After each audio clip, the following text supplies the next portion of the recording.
Okay. Okay. So good morning, everyone. I hope you can hear me.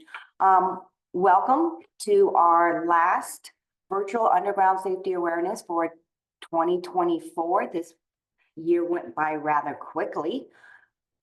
So if you have any questions, please use the chat, raise your hand, or the Q&A located in the menu bar to ask. And we will be answering questions periodically throughout this webinar. Okay.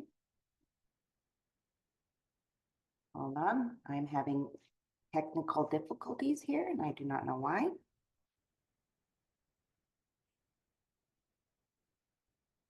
Okay, there we go. So every registered attendee, that means you logged on to our website and input your name and information to register for this event, will receive a $10 Starbucks e-gift card and a safety certificate. However, if you did not register because one person registered and you're in a group setting, please make sure that someone in that group provides the first and last name of everyone within that group, along with the email addresses for each individual, or I can send to one email address for everyone in the group. And please send me that list of the group of attendees by the end of today to my email address at amber@digalert.org.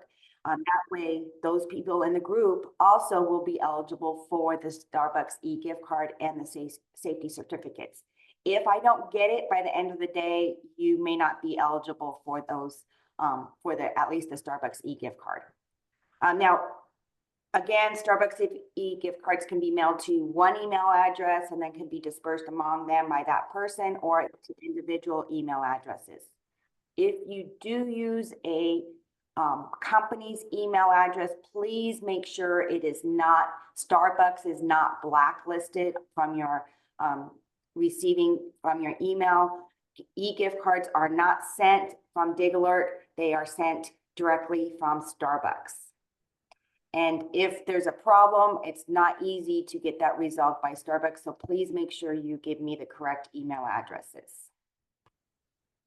Also, every person who texts to 344-258 the word SAFE, S-A-F-E, with a space, WIN, W-I-N, with a space, first name, then another space, and your last name, you will be eligible for up to $100 Home Depot e-gift card.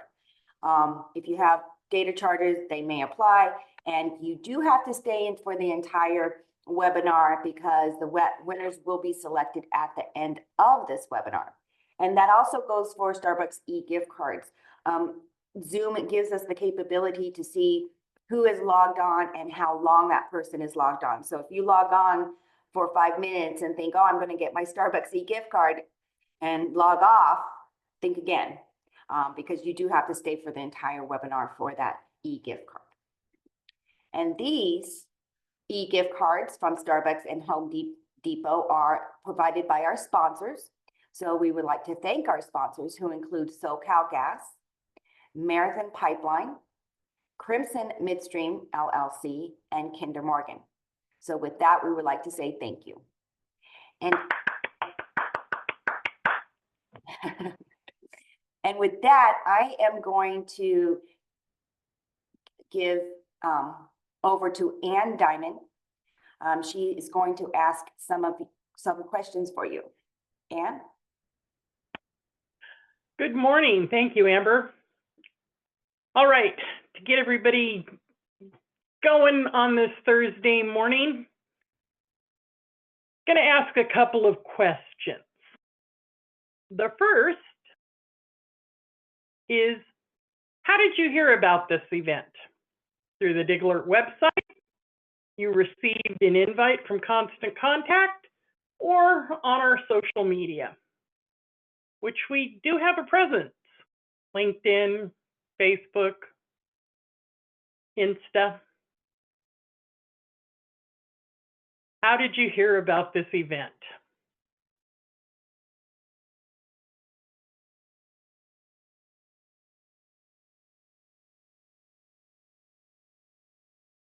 All right. So it looks like you all are visiting the DigAlert website, which is great. Thank you. All right, our next question this morning.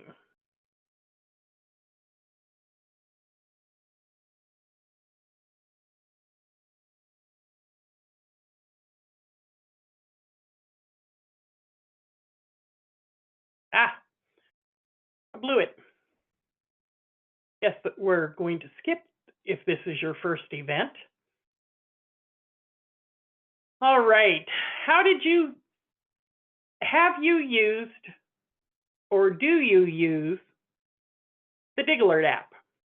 Yes, no, or I didn't know DigAlert has an app. Do you have or have you used the DigAlert app?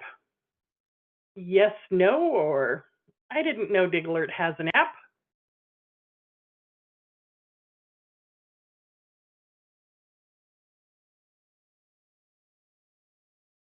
All right, well, those of you who said no, that you don't use it, you should. Those of you who said yes, thank you. And those of you who said I didn't know DigAlert has an app, now you do. It is a free app. It's available at Google and for Apple and Android stores. From the app, you can get all sorts of information. You can get a copy of, you can view the law. It has a copy of the color codes. You get a link to your DigAlert Direct, so you can do tickets online. So if you haven't downloaded the DigAlert app, it is free.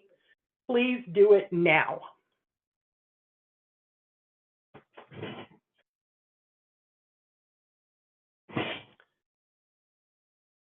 All right. Those are all the questions I have at the moment. We will get back to more later. Amber, go ahead. Okay, thank you. This slide will be shown throughout the webinar when we ask questions and answer questions. So if you were not able to text 344-258, the word safe, space, win, space, first name, space, last name, don't stress. Again, it will be shown again. You'll have multiple opportunities to text us. So today we're going to go over some or a lot of definitions. I apologize now. You may feel like you're back in high school. We will review the excavator's responsibilities and owner-operator's responsibilities because the California Government Code 4216 does state that it is a shared responsibility. We will go over the consequences because if you haven't heard by now, there is an enforcement agency specific to the state of state law 4216. They are called the Underground Safety Board. And again, we will answer your questions periodically throughout this webinar. So a little background on Underground Service Alert, aka DigAlert 811, whatever you may want to call us. What are we? We are a communications link between an excavator and the owner-operators of underground subsurface installation lines. DigAlert is, I kind of refer us to like a dispatch. DigAlert has no cars or trucks. We don't have paint. We don't go out to your excavation job sites. We don't even have the maps to the underground substructures. We take when an excavator has a planned excavation, they contact us and basically provide the information as to who, what, when, where, and why. And we send that to our utility owner operators, our members, for them to go out and mark what lines they own and maintain. So we're just the communication link. Instead of an excavator having to call over 900 utility owner operators that DigAlert services in the 9 counties here in Southern California, we do the calling for you, for the excavator. The 9 counties here in SoCal include Imperial, Inyo, LA, Orange, San Bernardino, San Diego, Santa Barbara, Riverside, and Ventura. And what our mission is we are to ensure safety of excavation workers and the general public by preventing damage to underground lines through advocacy, education, and operation of an efficient regional notification center as defined and mandated by 4216. So first definition, we're going to start off with what is an excavation? An excavation is defined in the government code as any operation in which earth, rock, or other material in the ground is moved, removed, or otherwise displaced by means of tools, equipment, or explosives in any of the following ways. Ready? Big breath here. We have grading, trenching, digging, ditching, augering. Drilling, augering, tunneling, scraping, cable or pipe plowing, and driving, or any other way. You're putting a shovel in the ground, you're digging. Material. So there's a picture on this, saw cutting, sidewalk, grinding asphalt. That could be considered an excavation. Why? Because the CPUC, the California Public Utility Commissions, does allow communications to be embedded or buried within material. And then, who is an excavator? Probably everyone on this webinar. The only person that is exempt from contacting 811 prior to a planned excavation is a homeowner doing their own work on their own private property with no permit required. However, we encourage everyone who has a planned excavation, including homeowners, including you as an excavator doing work on your private property, to always contact 811 prior to that planned excavation.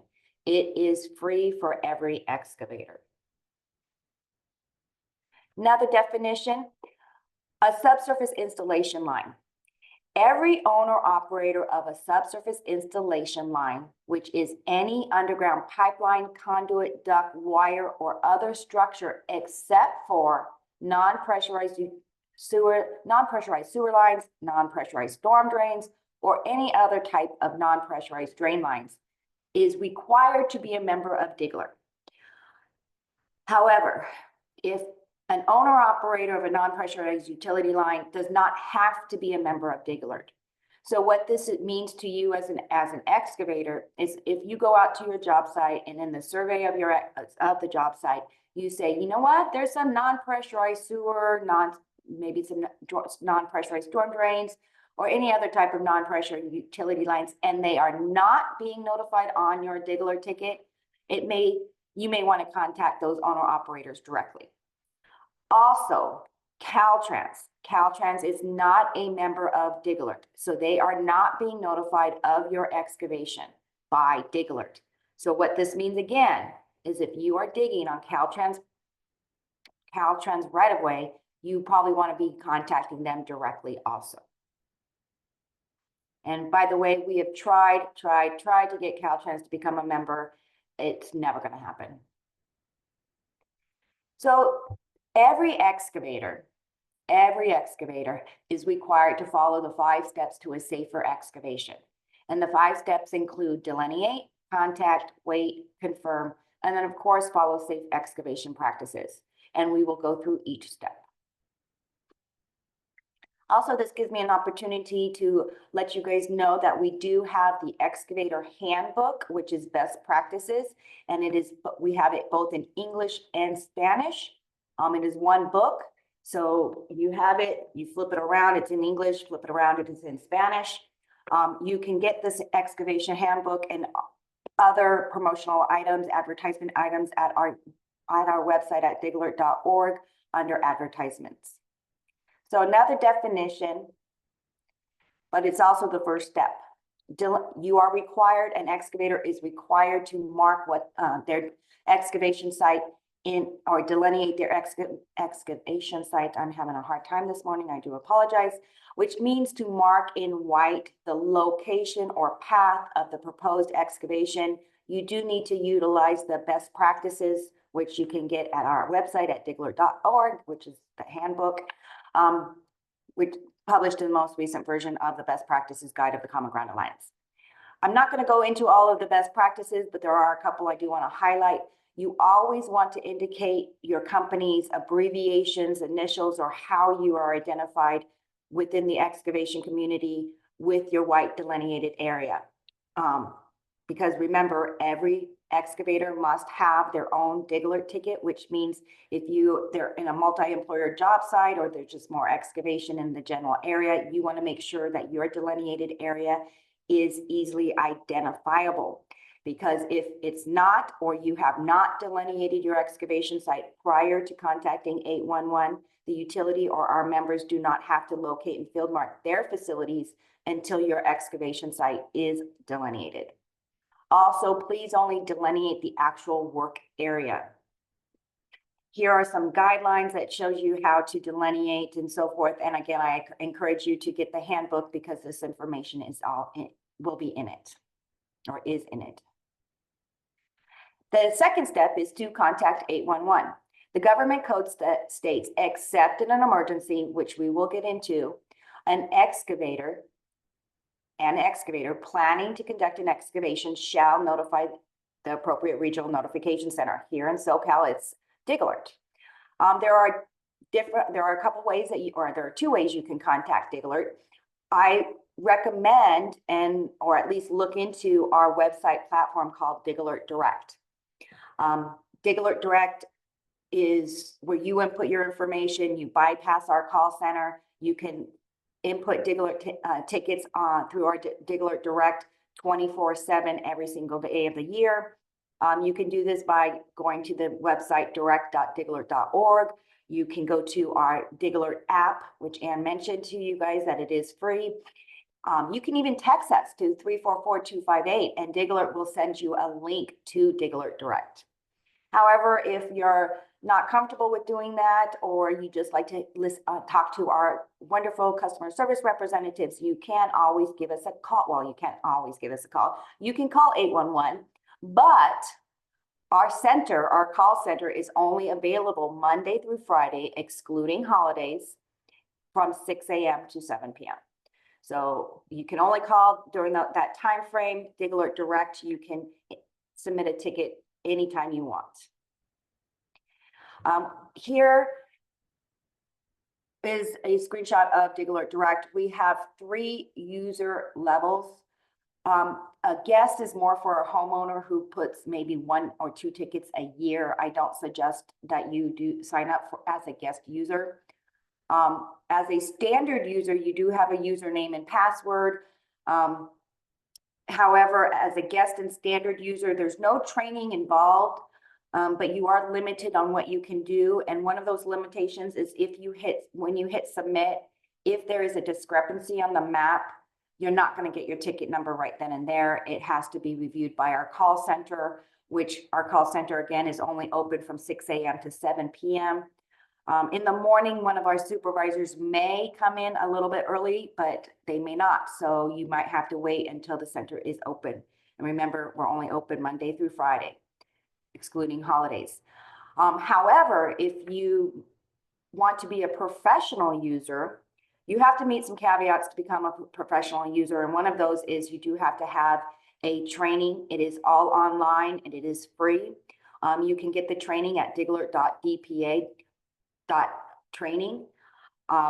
Once you pass the training and you become a professional user, you have all the same capabilities as our customer service representatives, and you hit submit, you always will get your ticket. There is no intervention whatsoever by our call center.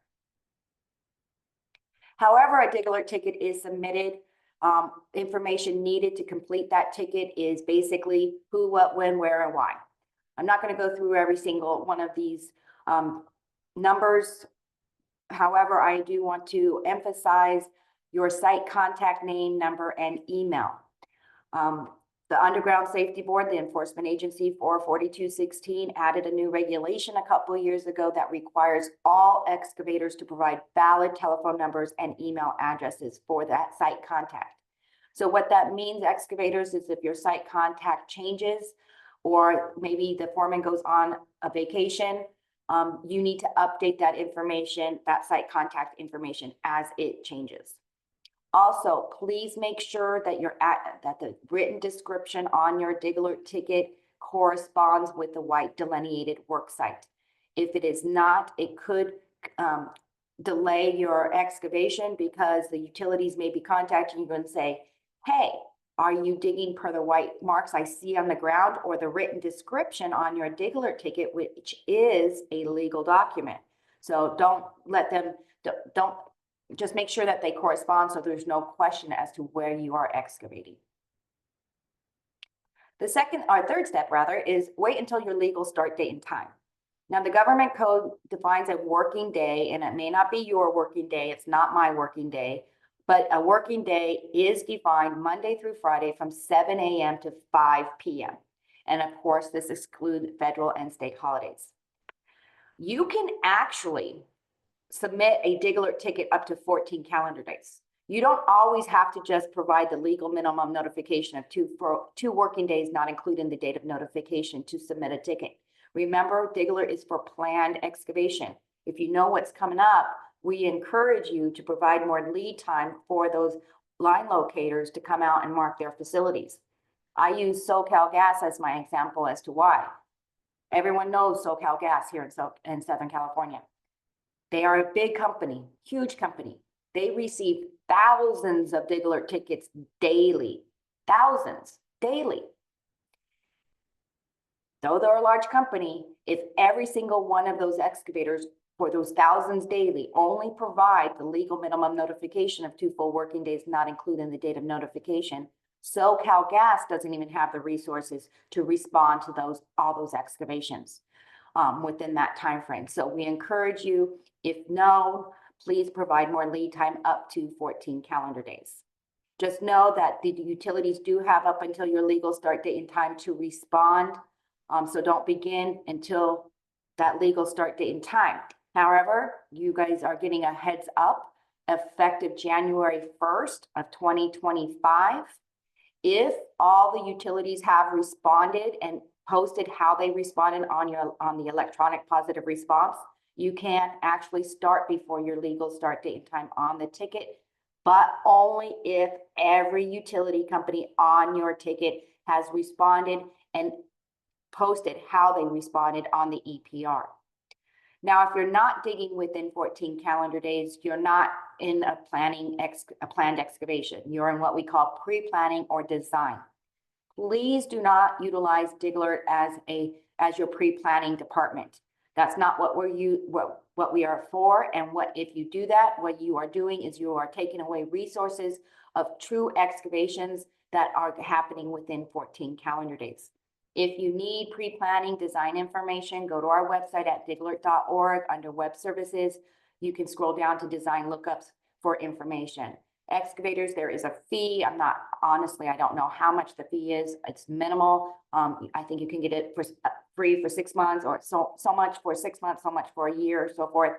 But what we will provide you is contact information to the engineering departments so that you can contact those facilities to get their as-built underground maps so that you can pre-plan your planned excavation. Now, an emergency. Remember when we stated every excavator, except in an emergency, an excavator must contact 811? Well, if you have a true emergency, which is defined as a sudden, unexpected occurrence involving a clear and imminent danger demanding immediate action to prevent or mitigate loss of or damage to life, health, property, or essential public services. If you have a true emergency, per this definition, you actually do not have to contact 811. I don't recommend that. If you have DigAlert Direct, you can submit an emergency ticket 24/7. Emergencies unfortunately happen at 1 o'clock in the morning, it seems like 2 o'clock in the morning. You can submit a DigAlert ticket through DigAlert Direct. If our call center is open Monday through Friday, excluding holidays, from 6 a.m. to 7 p.m., please call 811. If you cannot, we do have emergency contact information on our free app, which you can log on or get into, and then contact those utility companies directly. Not every utility owner operator is going to have a emergency line locator. I can tell you for sure AT&T does not. They just don't. It's not cost effective for them. However, I can tell you our sponsors, SoCal Gas, Marathon, Kinder Morgan, Crimson Pipeline, you know, the ones that, high priority facilities, the ones that can hurt you, your crew, may require first responders if they're damaged. Maybe local news channel will be on site. They do have emergency line locators. So you want to make sure at least you contact those if they're in the general area, and you won't know if they're in the general area unless you utilize our app or submit an emergency ticket. However, if you submit an emergency ticket and a utility company rolls the truck and they come to the emergency job site and they're like, no, where's the clear and imminent danger demanding immediate action? This is not an emergency. That utility company who rolled the truck can charge that excavator for submitting an emergency ticket when it's not a true emergency. So if you say forgot to submit a DigAlert ticket and your customer is demanding that you begin your excavation, that is not an emergency.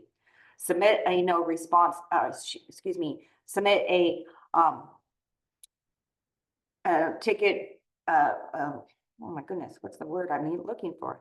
A short notice ticket, so that if the utilities do respond to your short notice ticket, at least you won't be charged. However, if you do submit a short notice ticket, just know the utilities do not have to respond until the minimum notification of 2 full working days, not including the date of notification. And if you submit, if you do have an emergency, you do have to submit a DigAlert ticket effective January 1st of 2025, within 48 hours of that emergency. So the fourth step is to confirm utilities have responded. And I talked to you about the electronic positive response. If you're not sure what electronic positive response is, or EPR, it's basically every utility owner operator who receives a DigAlert ticket is required to respond to that DigAlert ticket or new ticket.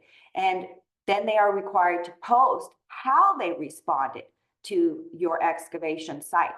So what I tell and they are supposed to do this before the legal excavation start date and time. So I tell my excavators, don't even go to the job site. Don't send the crew out until you have checked the EPR. You can check the EPR by texting us the PRESP and your ticket number to 344258. You can download our free app and check electronic positive response, or you can go to our website at digalert.org and click on check electronic positive response. You cannot call 811 and ask our customer service representatives what the EPR responses are for your ticket. They are not allowed to provide that information. I don't even know if they have it anymore. Our attorney said, nope, you have to check your own EPR responses for your own job site and see what they say. And unless it says in the EPR responses, locate area marked or clear, no conflict, you're probably not going to be able to start the excavation anyway. That's why I say, don't send the crew until you check the EPR. Now, here is a screenshot of DigAlert Direct. If you go to the EPR and it says member did not respond by the required time, you cannot excavate, because the government code says unless an emergency exists, an excavator shall not begin excavation until the excavator receives a positive response from all known operators within the delineated boundaries. So what do? Well, you want to make sure you want to submit a no response ticket on DigAlert Direct, or if you call, you need to confirm that the area has been delineated, because if it's not, then that's why the utilities have not marked their facilities. So make sure it's delineated, select what utilities or identify what utilities that have not responded. Through DigAlert Direct or even call, I always recommend excavators ask for an ETA. Provide the site contact in the comments field, so that way you make it easy for them to provide your information, to contact you. If crew happens to be on site, let them know crew is on site. And then you need to wait a reasonable amount of time. Please allow enough time for a response.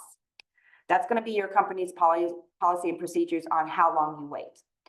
I say that if you wait a reasonable amount of time and they have not contacted you, they have not responded, I say submit another, I recommend submit a second no response ticket. You wait a reasonable amount of time, and if there still is not a response, I recommend submitting a third, because usually third time is a charm.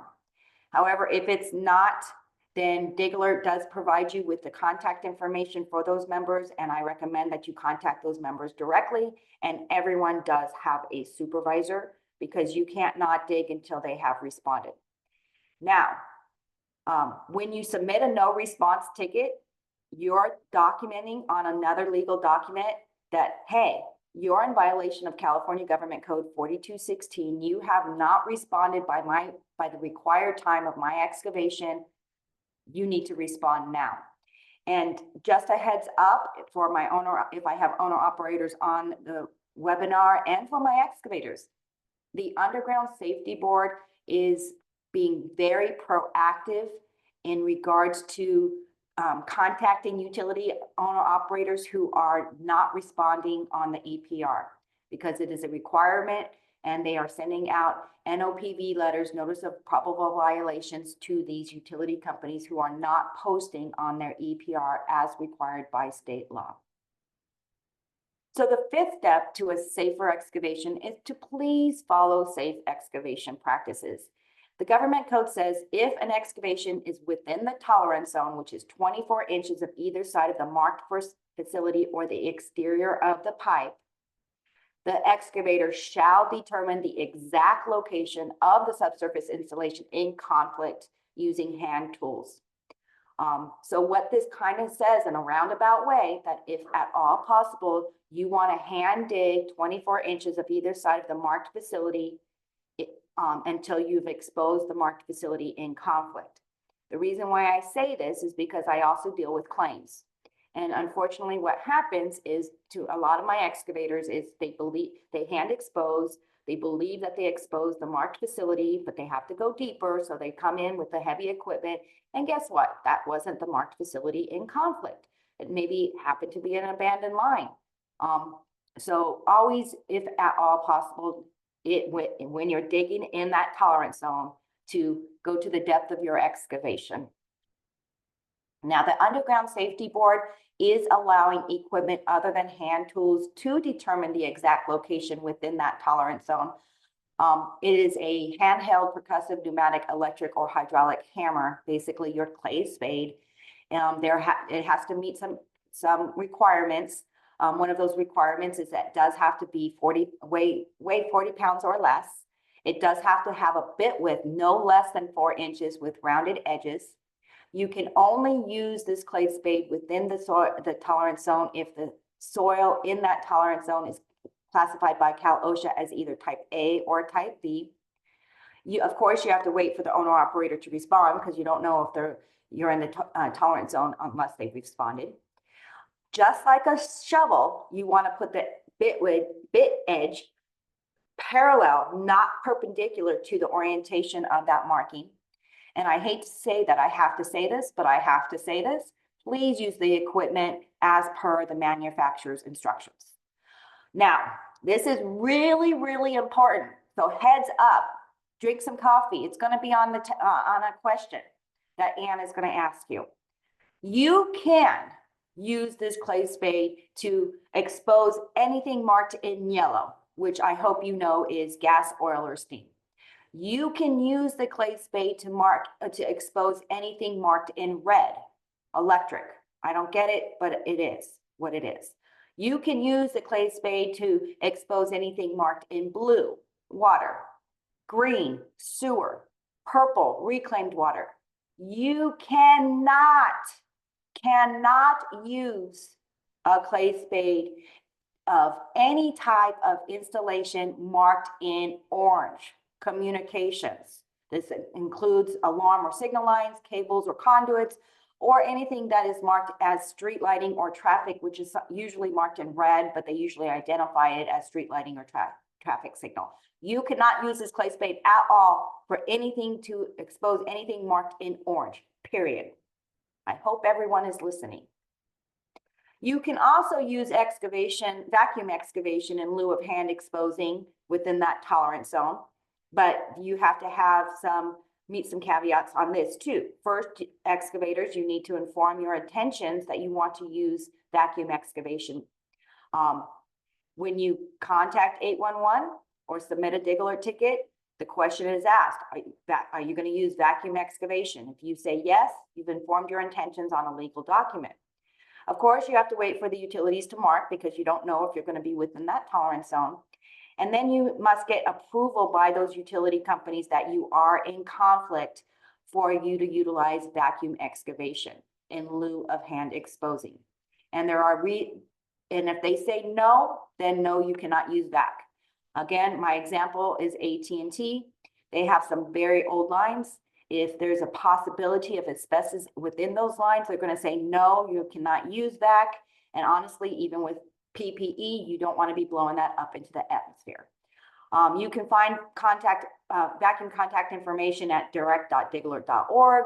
You can text us vacuum with your ticket number to 344-258, or you can get the information on our free DigAlert app. Another heads up, effective January 1st of 2025. And while I'm saying this, I encourage everyone on this webinar to go to our website at digalert.org under 4216, the California law, click on that. And we have highlighted some of the changes that are becoming effective in the government code 4216 that become effective January 1st of 2025. One of those requirements is owner operators. If you're on this webinar, if you receive a ticket and the excavators is informing you on that DigAlert ticket that they intend to use vac in lieu of hand exposing, and you don't want them to use vac to expose your facilities, you have to put that comment in the electronic positive response. It has to be documented. It's no longer going to have to be, oh, call and you're going to say no. You have to document on EPR if you do not want them to use an excavator to use vac. If you do not document it on the electronic positive response, then excavators, if there's no documentation saying on EPR no vac, then you can utilize vacuum only after January 1st of 2025. Now, if you need another sip of coffee, you need to wake up a little, please do so at this time, because the next two slides are very important. It's regards to damages, what we're trying to prevent here. However, if an excavator or owner operator discovers or cause a damage to a subsurface installation, and the government code defines damage is, yes, of course, it's going to be a break, water gushing down the street, or a leak washing down the street, a break, gas hissing in the air, fireball. But a damage is also defined as a nick, dent, gouge, or groove, or any other damage to the subsurface installation line, the conduit, the coating, the cathodic protection. You shall immediately notify that subsurface installation operator. An excavator discovering or causing a damage shall notify the regional notification center within 48 hours or cause of that damage. This is to any type of underground utility line, any type. Now, same definition, break, leak, nick, dent, gouge, groove. If you discover or cause a damage to a natural gas or hazardous liquid pipeline, whether or not the damage results in the escape of any flammable, toxic, or corrosive gas or liquid, a damage to any high priority subsurface installation of any kind, which they are a natural gas pipeline with normal operating pressure greater than 60 PSI, petroleum pipelines, high pressurized sewage, high voltage electric supply lines, conductors, or cables that do have a potential to ground of greater than or equal to 60 kV, hazardous material pipelines that are potentially hazardous to workers or the public if damaged, a damage that causes an injury that requires medical treatment, even if it's at a local clinic, or a damage causing a fatality your company, you are required to notify that damage of those damages to the Underground Safety Board. Their name is the California Underground Facility Safe Excavation Board. Luckily, they're Underground Safety Board, or USB for short. And you have to do this and report it in no case longer than 2 hours. You have to report it within 2 hours. Okay. And how do you do that? Well, you're not going to talk to someone.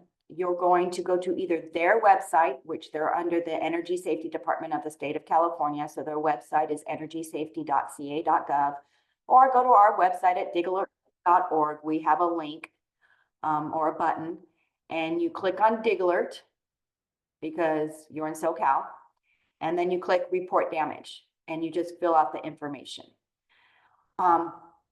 You are required by state law to report this damage, these type of damage is to the Underground Safety Board.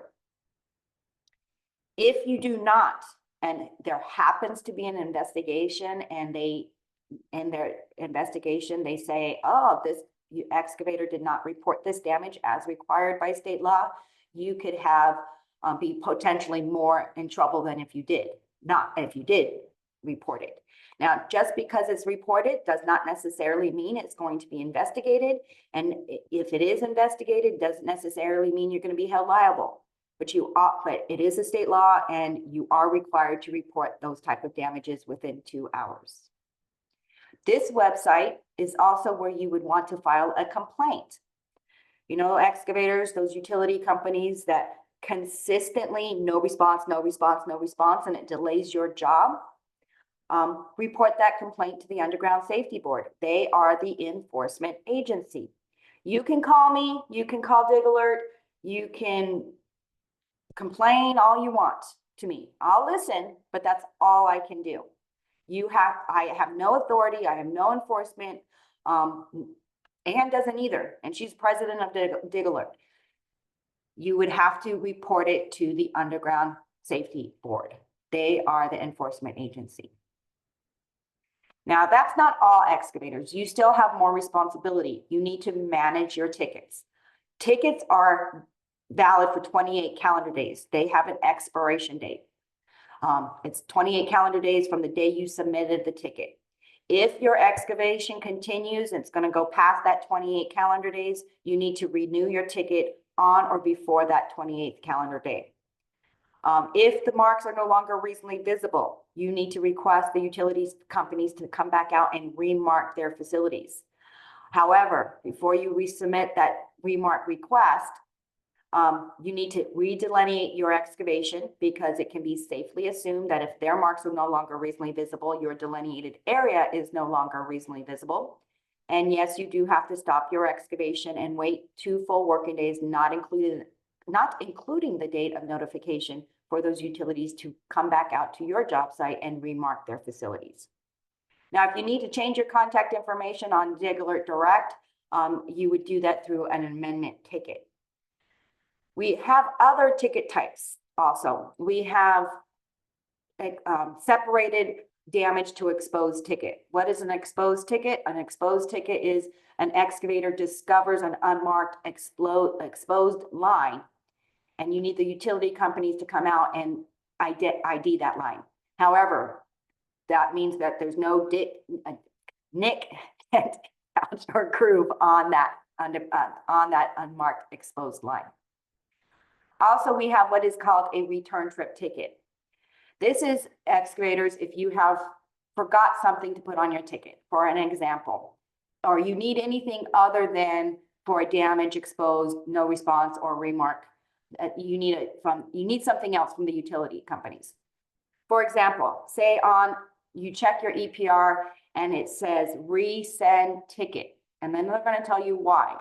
Every single time you see resend ticket, you have to respond to that response. And you would most likely do that through a return trip ticket.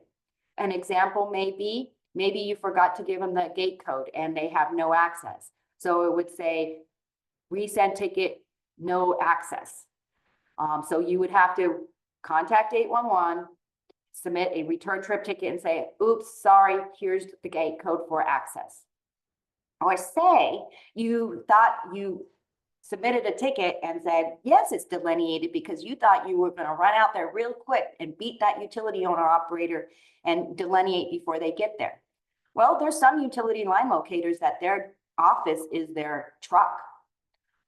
And they have their computers, and if they're in the general area and your ticket pops up and they're like, hey, I'm here, so I'm just going to go ahead and get it done before your start date and time, before the, real quick. And they go and they're like, where's the delineated area? Then they're going to respond on the EPR, resend ticket, no delineation. Then excavator, you have to respond to that response saying, okay, sorry, the location is now really delineated. However, when a return trip ticket is submitted, utilities are not on your beck and call, excavators. It restarts your clock to 2 full working days, not including the date of notification. So make sure your location is delineated. Make sure you have all the information needed for those utility companies to respond to that ticket, so that you don't have to delay your excavation. Now, at this time, if you do have any questions, please put them in the chat, raise your hand, or in the Q&A. And again, this is another opportunity for you to text to 344-258, the word safe, space, win, space, first name, space, last name. And Anne, is there any questions? I do not see any questions in the chat nor in the Q&A at this time, Amber. So I will talk real slow. Thank you. I will remind, so you can have another sip of coffee. I will remind everyone that, as Amber has been noting, that effective January 1, 2025, there are changes to California Government Code 4216. There are also going to be some changes to the response codes for electronic positive response. So again, all of that information can be found on our DigAlert website. The law has its own separate tab, says California law. For the electronic positive response changes, go to resources and documentation, and the information will help you out there. We do have a question. How many days is a DigAlert ticket good for before renewal is required? It is good for 28 calendar days. Before the end of that 28th day, you need to renew. And renewing through DigAlert Direct is quick and simple, or through the app. And I show 2 questions in Q&A. I just, actually now there's 3. Okay. Delineation, defined as marking the area in white of your proposed excavation. If you can't do it in white, because that could be considered the same as traffic control, like let's say you're putting a trench down the center of the street, and that's where the lines are for traffic control, you can use another color, but you need to note that on your DigAlert ticket that I have areas delineated in, pink. How would a city become a professional user? Again, anyone can become a professional user. You just have to take the online training. You can also contact our IT department, our web services department, sorry, and they can help you out. And they are available at direct support@digalert.org. And I will put that in the chat. That's direct support@digalert.org for more information about DigAlert Direct training.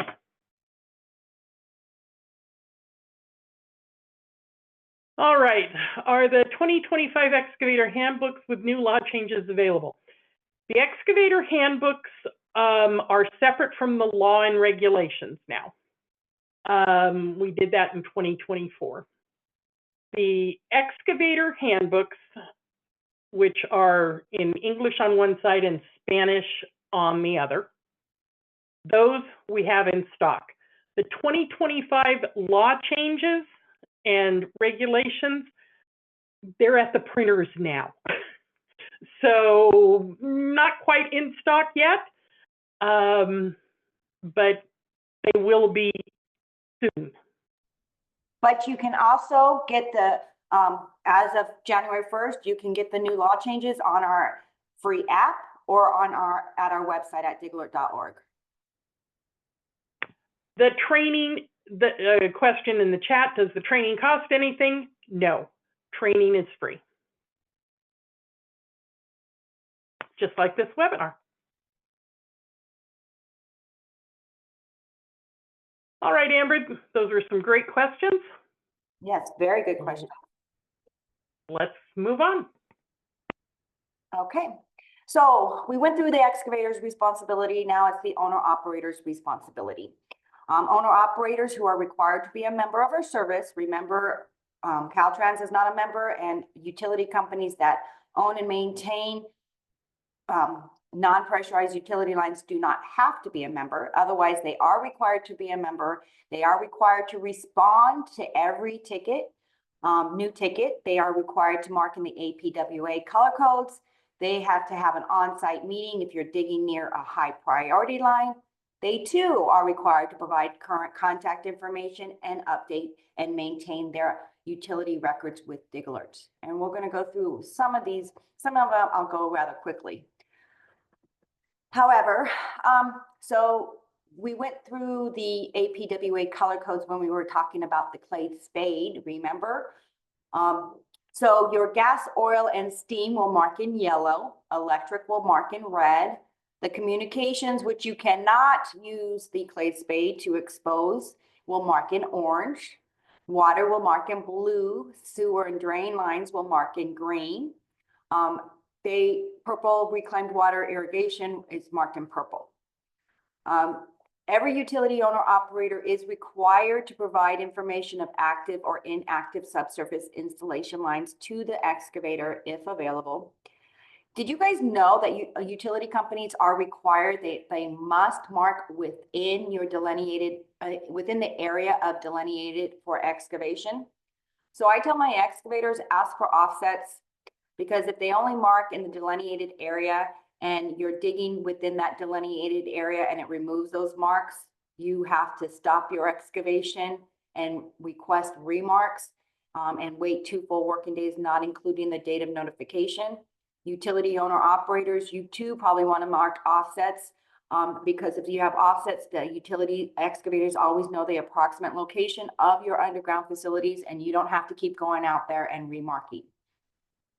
Owner operators are also required to mark where multiple subsurface installations of the same type are known to exist, the number of subsurface installation lines, newly installed subsurface installations in an active digging area, and if you are aware of abandoned lines, owner operators are required to mark A for abandoned within a circle in the appropriate APWA color code. Within the delineated area. So excavators, you go out to your job site, you see a yellow A within a circle. What that is communicating to you is that there is a known abandoned gas, oil, or steam line in the excavation area. That does not give you the approximate location of that abandoned facility. It's just saying, hey, there's known abandoned lines, be a little bit more due diligent. We've talked about this. Owner operators, if you're not posting on EPR, you're in violation of the California Government Code. And again, the Underground Safety Board is actually requiring from DigAlert, I believe it's quarterly reports saying, advising them of what utility companies are not posting on the electronic positive response. So every operator shall supply an electronic positive response through DigAlert before the legal excavation start date and time. You can go to our website to get those response codes, as Ann mentioned. Those response codes are changing, or some are changing effective January 1st of 2025. And also excavator owner operators, you do also want to follow the EPR best practices and the marking your facilities in best practice, follow the best practices for marking your facilities. I actually want to go back to that. Because some of those best practices, especially our water companies, we have more water companies than any other type of member. If there's multiple water companies for a specific job site, what water or utilities, what you should do, follow some of the best practices is not only just mark in the APWA color code, but provide your company's initials or how you're identified in the excavation community. Provide the diameter of the pipe. Excavators, if they provide the diameter of the pipe, you have to divide that diameter in two and add that to the 24 inches of either side of the marked facility. So for example, if you have a 2-inch gas line, you want to add, it will be 25 inches of either side of that marked facility. Also, another best practice is to identify the type of pipe. So if you, for PLA, plastic, STL, steel. So the more information owner operators that you provide to that excavator in regards to the type of pipe, that underground substructure, the better off, the more communication, the better off, the safer the excavation and less damage to your facilities. If an excavator is digging within 10 feet of a high priority line, you know, the ones that you have to report to the underground safety board within 2 hours if damaged. Excavators, you have to have an on-site meeting with those owner operators before your legal start date and time. And yes, excavators, those owner operators of that high priority line can direct you on how to dig in or around those facilities. And I highly recommend that you follow those directions with little to no complaint because of them being high priority. Owner operators also are required to provide valid and current contact information. This is another California Code of Regulations. Owner operators, you can update your information on your own under your member tab and member login. If you don't have a member login or you need assistance, we do have member services department. Their email is memberservices@digalert.org, and member services is plural. Also, owner operators, you are required to maintain your records. So you are required, shall amend, update, maintain, and preserve all plans and records of your subsurface installations as the information becomes known. If there is a change of ownership of a subsurface installation, the records shall be turned over to the new operator. As of January 17th, any records of abandoned lines should have been by January 1st of 2017, have to retain all those records to the extent that those records exist. As of January 1st, 2023, any and all new subsurface installations shall be mapped using a GIS and maintained as a permanent records of that operator. And you are required to update and your shape files with DigAlert as changes occur. And this is another opportunity for you to not only text to the 344-258, the word safe, space win, space first name, space last name, but another opportunity for you to ask any questions.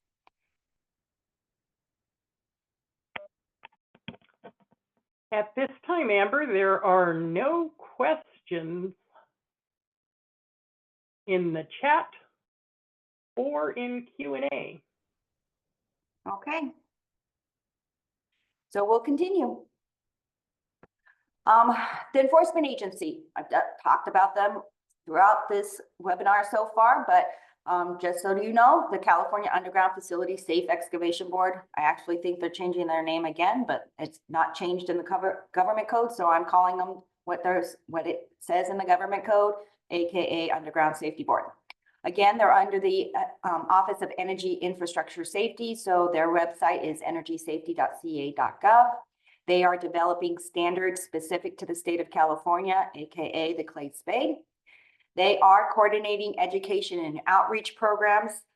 If you're contacted by the Underground Safety Board, you're probably on their radar. There's probably have been an investigation. Monday, they had a board meeting. They had an education and outreach program to a city up north because they were in violation. They are going to educate before sending out monetary or fines. And they are investigating incidences of damages to underground substructures. Now, the California Government Code, you know, the 5 steps that we've been talking about. Any operator or excavator who knowingly and willfully violates 4216 is subject to a civil penalty in the amount not to exceed $50,000. Just the government code. Any operator or excavator who, again, knowingly and willfully violates 4216, and it does result in a damage to a gas or hazardous liquid pipeline subsurface installation, and it does result in the escape of any flammable, toxic, or corrosive gas or liquid, is subject to a civil penalty in the amount not to exceed $100,000.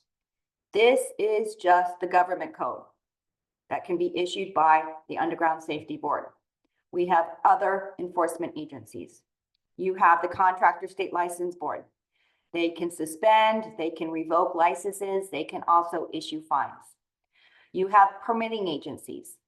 They can revoke your permit. They can say you're an unsafe excavator, you are not digging in our area. Loss of jobs. Cal OSHA. I pray that you never ever have to deal with Cal OSHA because that's probably a fatality or it's a huge, huge damage. The PUC, Public Utilities Commission, State Fire Marshal, Attorney General, District Attorney, which I actually had a district attorney contact me this year. They were going after or investigating, not going after, they were investigating a foreman for an excavation company. And you can Google it. Foreman's, if you're requiring unsafe practices, you can actually be held personally liable.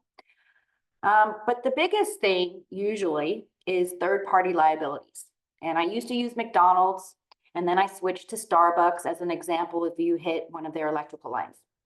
But then I went to a meeting, a presentation for an excavation company, and their insurance company was at this meeting. And he gave me the best example as to why every excavator needs to follow the government code 4216, the 5 steps to a safer excavation. He told me back in the day, now I'm old school, so back in the day is not last year for me. So I didn't get clarification how far back in the day, but he said back in the day, his insurer damaged an electrical line to a local Costco company, a Costco store. He said that his company, the insurance company was being billed $1 million a day back in the day until they got this electric back up and running. Costco lost their refrigeration, their freezer, their revenue, lost wages, $1 million a day. Scary, because what would that be now if it happened today? More than $1 million a day? Scary. So follow the safe excavation, follow the steps to a safer excavation. Now, this is going to be another opportunity for you to text and ask questions. And it does look like we have at least one question in the chat. So I'm going to give that to Ann.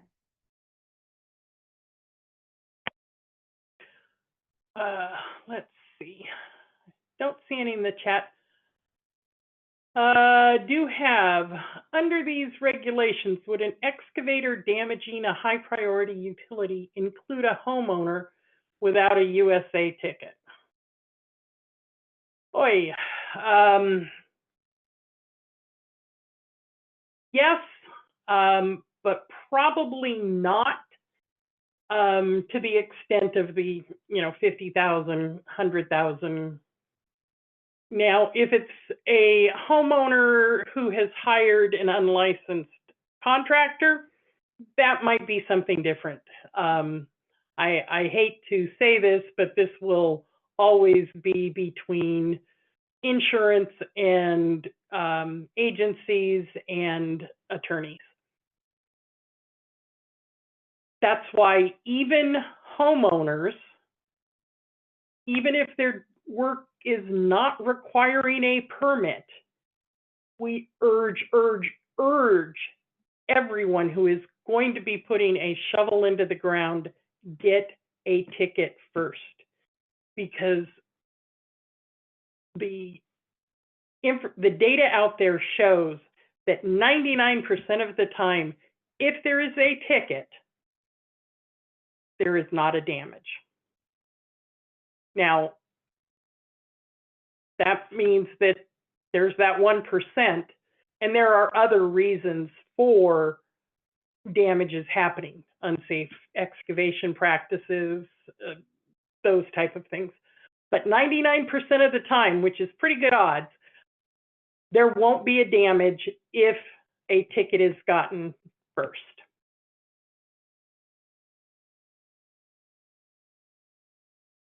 Okay, now there's one in the chat. If I have a DigAlert ticket and it's cleared and we pull panels and there is a line that is unmarked, how would you handle that?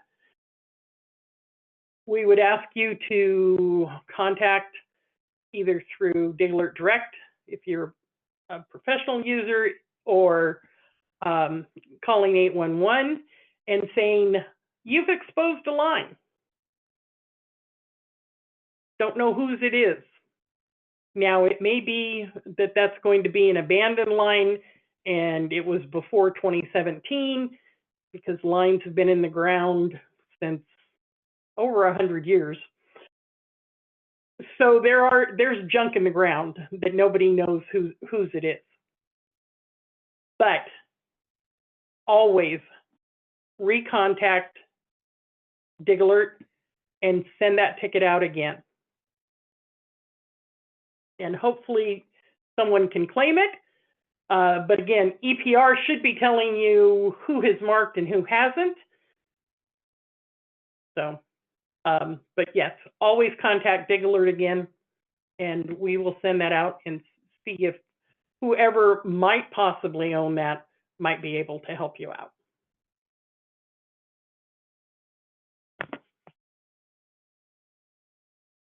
Okay, Amber, that's all. Another one just popped up.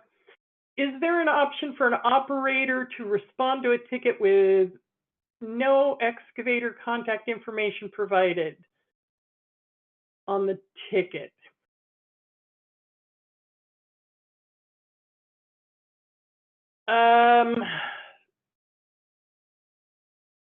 I believe all tickets have to at least have a phone number. So there shouldn't be any ticket out there. Now, whether or not they've provided a site contact is something different, but every ticket should have at least a phone number. If you would like to discuss this offline and give us specific information, we can look into it.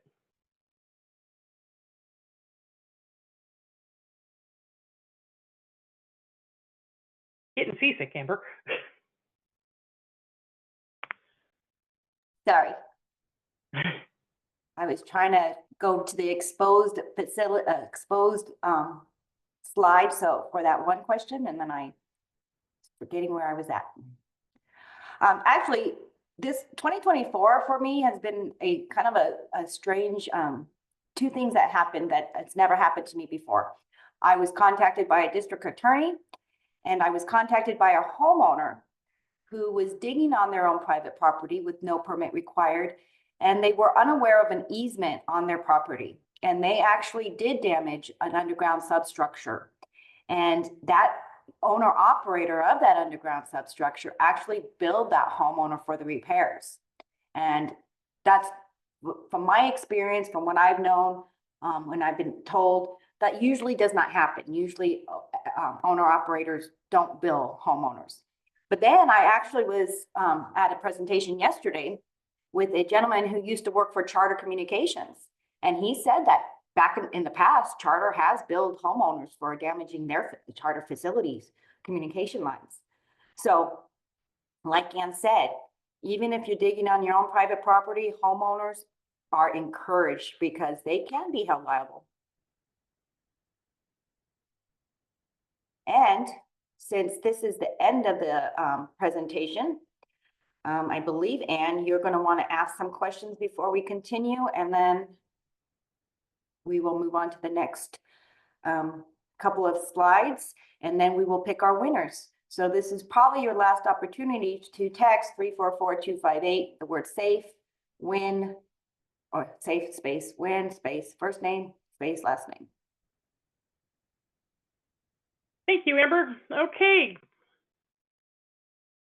Our first question is, does an operator have to mark their lines if there is no delineation? Yes or no? Does an operator have to mark their lines if there is no delineation?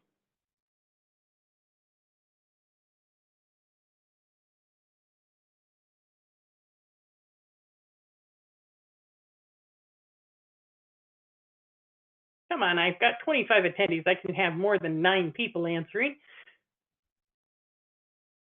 Does an operator have to mark their lines if there is no delineation? All right. The majority of you are correct. An operator does not have to mark their lines if there is no delineation. So remember, if there is no delineation, the operators don't have to mark their lines. And a lot of them don't until the area is delineated, because they want to make sure that they're marking their lines in the area where you're really going to be digging.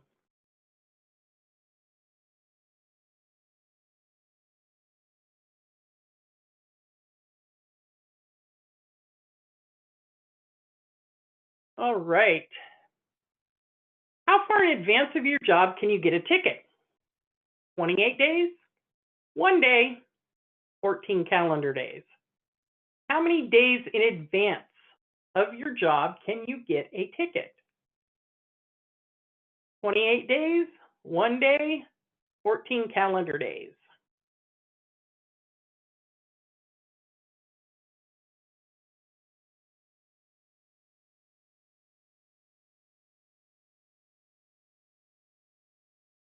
How far in advance of your job can you get a ticket? 28 days, 1 day, 14 calendar days. All right. The majority of you are correct. It is 14 calendar days.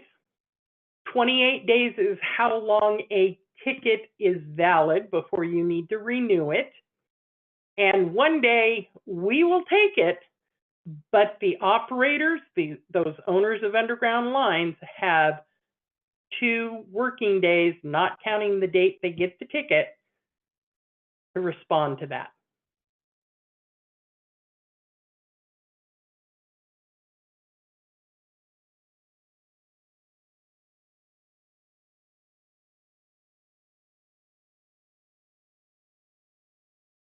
Who must provide valid current contact information? The operator, the excavator, or both? Who must provide valid current contact information? The operator, the excavator, or both?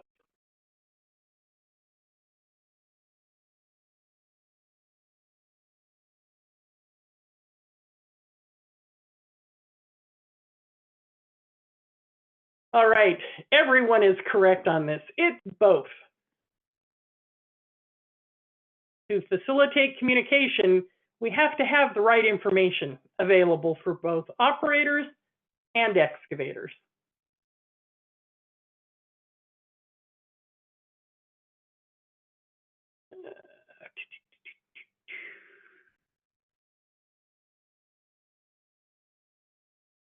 What utilities do not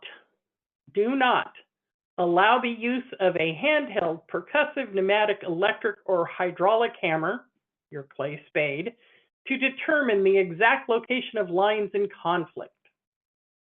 Communications, street lights, traffic signals.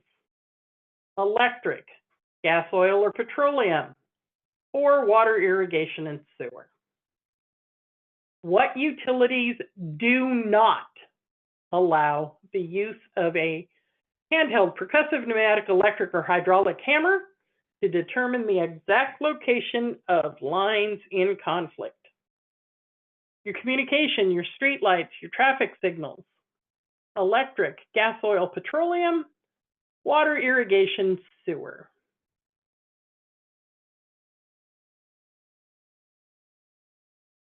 All right, the majority of you are correct. Yes, it's the communication, the street lights, the traffic signals.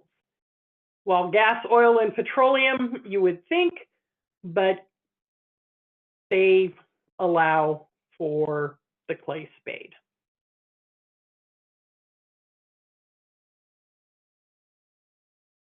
All right.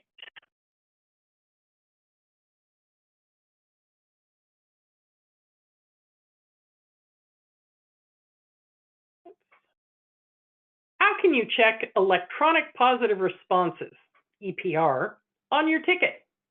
On the DigAlert app, texting PRESP and the ticket number to 344258, also known as DIGALT, by providing a cell number and or an email for a copy of the EPR results to be sent to you on the DigAlert website, or all of the above.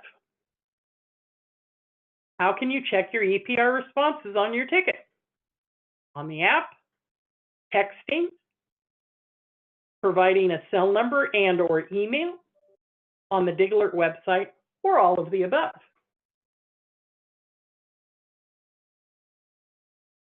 You guys have taken tests before.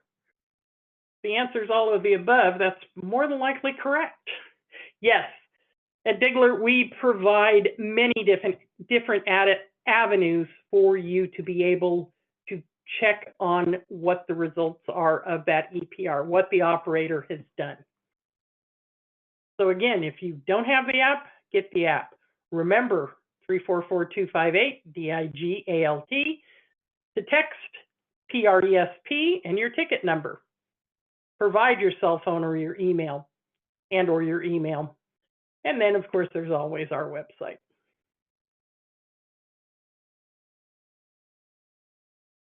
Okay, 2 more questions. Then we'll get to the reason you're all here. You want to win something. Who does, oops.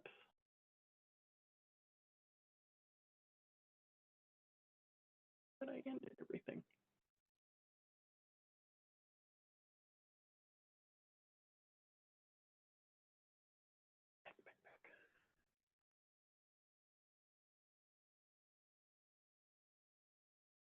All right. Who does not have to be a member of DigAlert? Caltrans non-pressurized lines, communication companies, gas, electric companies, oil companies, water agencies. Who does not have to be a member of DigAlert? Caltrans and non-pressurized sewer lines, storm drains, and drain lines. Communication companies, gas and electric companies, oil companies, water companies, or water agencies, excuse me.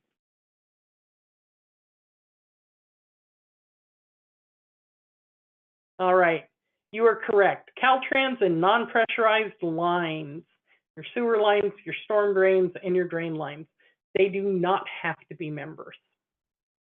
So you would need to contact them directly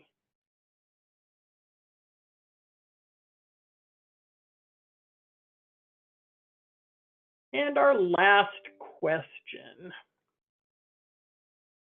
I can get a ticket anytime, 24/7, 366 this year from direct.digalert.org by calling 811, by contacting the utility directly.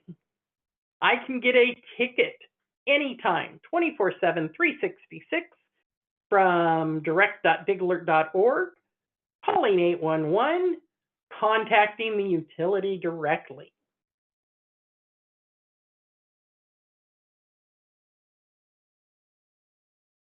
All right.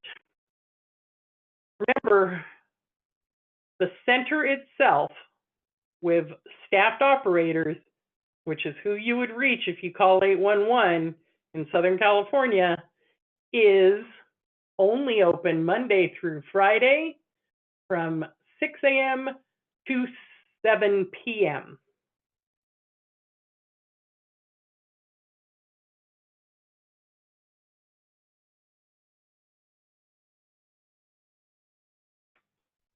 So direct.digalert.org is where you want to go.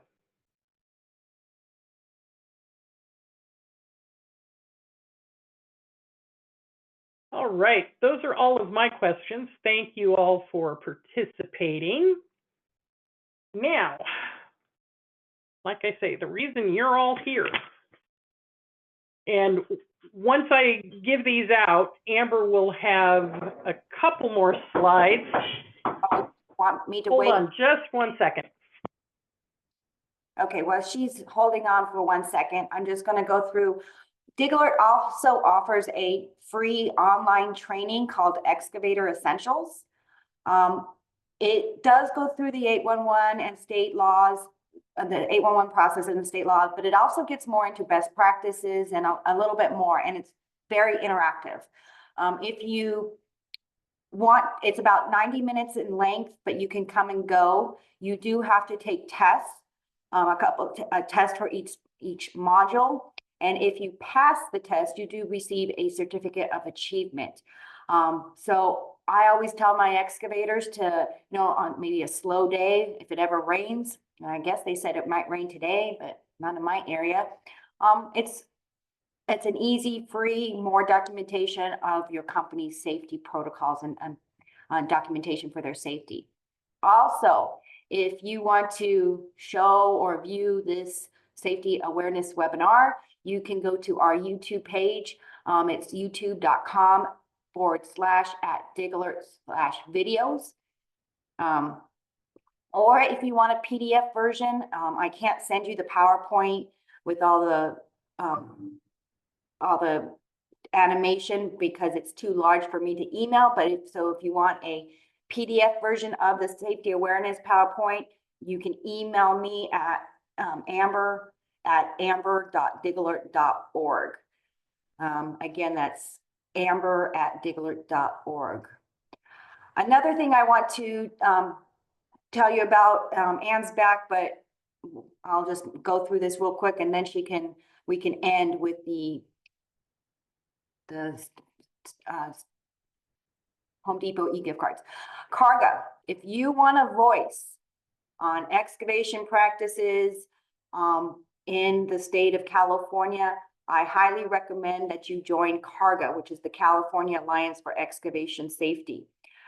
We are a group of stakeholders. It includes owner-operators, excavators, the regional notification centers, insurance companies, any person or entity that has a stake in excavation is encouraged to join Carga. We get together and we discuss and provide damage prevention. Our recommendations do happen to go to the Underground Safety Board. It's free, at least this year, and I think that's changing, but Ann can talk about that. But go to carcga.org to join us. Also, last chance, because Ann's going to come back and she's going to pick these winners. All right, Ann. Thanks, Amber. Okay. Our first winner for a $25 e-gift card from Home Depot is Noah Hernandez. Woohoo! Our second winner for a $50 gift card from Home Depot is Vanessa Ortega. Woohoo! Our third winner is Aaron Maker for $75. And our final winner is Jose Zermeno. I apologize for butchering anybody's name. And that's for a $100 Home Depot e-gift card. Now remember, if you are in a group setting and we don't have your email address, to please provide that to Amber by the end of today so that we can get you these gift cards in a timely fashion. We can also tell you that the e-gift cards for Starbucks will not be going out until tomorrow, the 13th. And be sure to check your spam after tomorrow. All right, Amber. Okay, so with that, we're going to conclude this presentation. I again thank you for joining us for our last 2024 virtual underground safety awareness event. Check out our website later in the beginning of the year. We're going to have more of these, and we possibly may even have an in-person for 2025 safety awareness event, which we haven't done for quite some time. So I hope everyone has a great day, and remember to dig safe. Thank you.